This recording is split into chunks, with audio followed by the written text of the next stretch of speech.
Here I am. God is teaching me these lessons I need to relearn again and again and again. But also, what an opportunity to continue growing as a child of God. And I mean that so sincerely.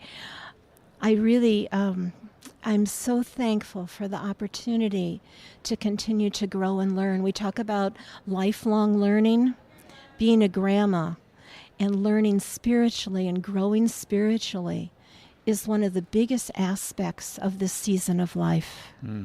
So in actually putting this into a format where you can talk about some of these matters of the heart and to be able to communicate with your grandchildren, what have you found to be effective to doing that?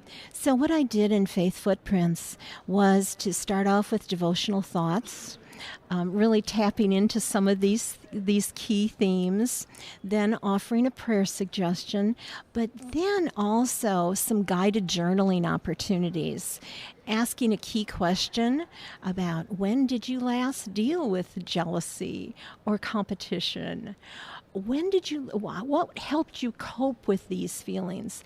But then there's also an opportunity to do an activity with your grandchild that helps you work through that issue. And that's just been a really fun aspect to do with. And it tapped into my early childhood background. So there's that activity, there's the guided journaling, the devotional thoughts, the prayer. It's all wrapped up in Faith Footprints. From a practical standpoint, when you talk about a grandmother and the quality time, and sometimes that can be very limited, maybe just several times a year. Sometimes grandparents live in the same city or very close at hand. How have you found to be the best way to actually use some of this material for grandparents to be able to interact with their grandkids spiritually? What we're all about as grandmas is to make memories. And what are the experiences, and I would challenge the listening audience, what are the experiences that you want your grandchild to take away from today or this visit or whatever that time is that you have together? I have a little thing I carry in my briefcase here at the convention. It's called Time in a Bottle. And it used to be an apple juice container. But what it is now, it has some sand in it. And I'll rummage around and pull it out for you. Right. So that's what our listeners are going to be hearing. But it has all the little things that reflect a recent visit with my grandsons.